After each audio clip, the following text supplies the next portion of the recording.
সোনার বাংলা, আমি তোমায় ভালোবাসি,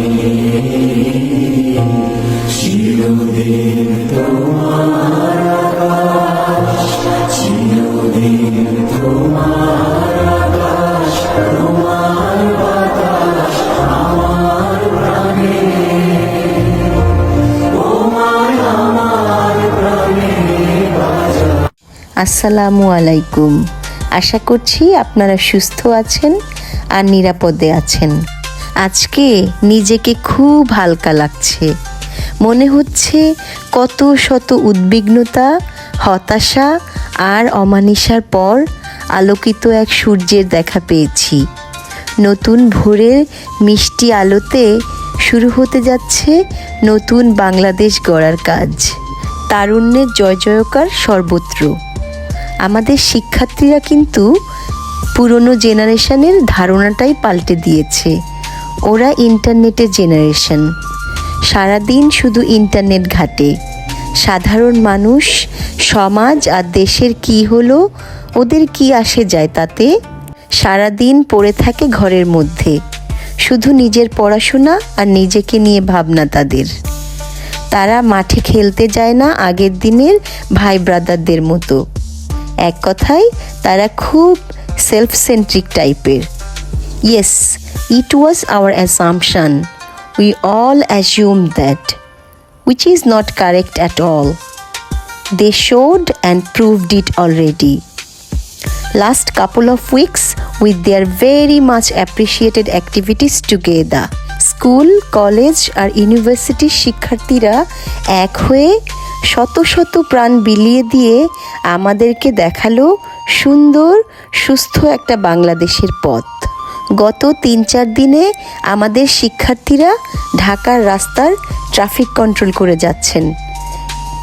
গণভবনের চুরি হয়ে যাওয়া জিনিসপত্রের জন্য একটা যথাযথ স্থানে সবাইকে তাদের নিয়ে যাওয়া জিনিসপত্র সেনাবাহিনী বা আইনশৃঙ্খলা বাহিনীর কাছে ফিরিয়ে দিতে উদ্বুদ্ধ করে যাচ্ছেন।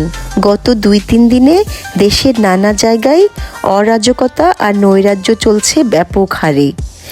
কিছু চিরদিনের সুবিধাবাদী, সুযোগ সন্ধানী মানুষ বা দুর্বৃত্তরা সুযোগ বুঝে মানুষের জানমালের ক্ষতি করছে আর দেশের সম্পদের গণহারে ধ্বংসের খেলায় মেতে উঠেছে। সারা দেশের বিভিন্ন জায়গায় কিন্তু ডাকাতের দল ধরাও পড়ছে। দেশে কোনো আইন শৃঙ্খলা ব্যবস্থা গত কয়েকদিনে বলতে গেলে কিন্তু কিছুই ছিল না।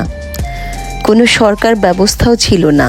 এমন একটা সময়ে এই ধরনের অরাজকতা, হামলা, নৈরাজ্য সৃষ্টির চেষ্টায় ব্যস্ত আছে কিছু সুযোগ সন্ধানী দুর্বৃত্ত চক্র।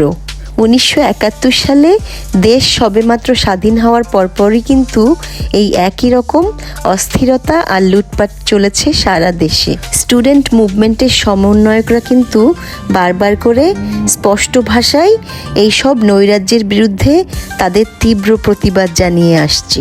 দেশের সাধারণ মানুষকে এইসব অরাজকতা শক্ত হাতে প্রতিরোধ করার জন্য তারা বারবার করে অনুরোধ করে আসছেন। কিছু মানুষ কিন্তু আবার এইসব দুর্বৃত্তদের চক্রের সাথে স্টুডেন্টদেরকে মেলানোর চেষ্টা করে যাচ্ছেন। শিক্ষার্থীদের এই আন্দোলনের সাথে বা পক্ষে যারা ছিলেন না, মোটামুটি তারাই এই ধরনের ধারণা পোষণ করে যাচ্ছেন। যারা সুযোগ সন্ধানী বা দুর্বৃত্ত, তাদের কিন্তু কোনো দল বা গোত্র বা ধর্ম নেই। এরা চিরকালই লোভী শ্রেণীর অংশ। এদেরকে প্রতিরোধ করুন শক্ত হাতে। আমাদের শিক্ষার্থীরা কিন্তু আমাদেরকে তাদের অহিংস আন্দোলন করে দেখিয়েছে।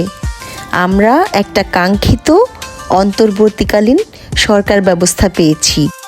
সুগঠিত একটা আইনশৃঙ্খলা বাহিনী পেতে যাচ্ছি, যারা মানুষের সেবার জন্য কাজ করে যাবে।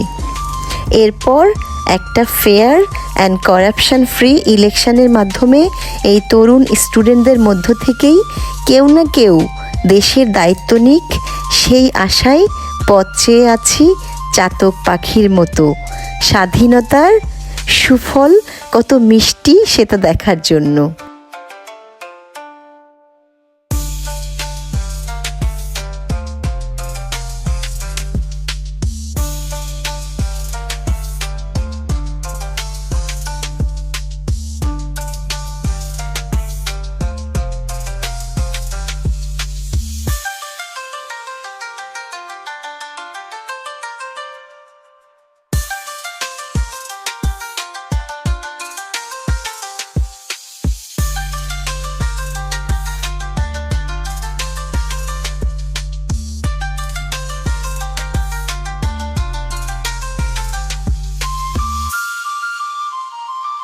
মনের মতো স্বাধীনতা পেয়েছি আমরা। মনে হচ্ছে দ্বিতীয়বার দেশ স্বাধীন হলো। এই অর্জন হয়েছে আমাদের তরুণ শিক্ষার্থীদের কত ত্যাগ, তিতিক্ষা আর হাজার প্রাণীর বিনিময়ে। খালি হয়েছে অগণিত মায়ের বুক।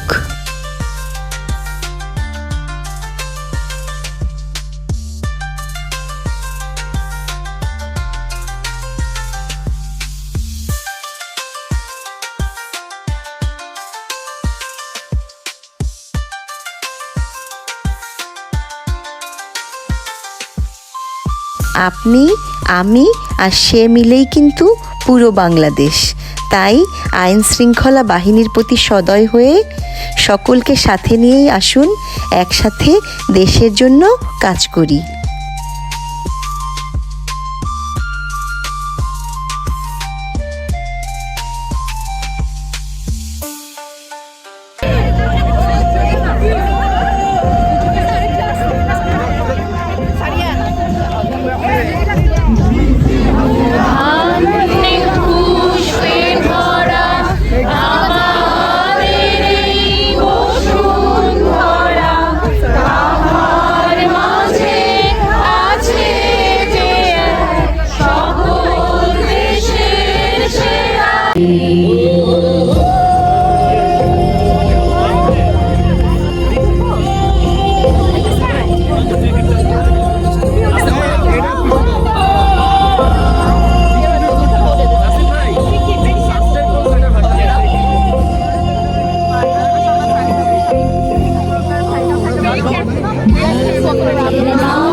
আসসালামু আলাইকুম। সাথে থাকার জন্য ধন্যবাদ। পরের ভিডিও দেখার আমন্ত্রণ জানিয়ে শেষ করছি। বৈষম্য বিরোধী আন্দোলনের মূল লক্ষ্য হলো বৈষম্যহীন সুস্থ বাংলাদেশ গড়ার। সেই দিকে সবাই চেয়ে আছে অধীর হয়ে।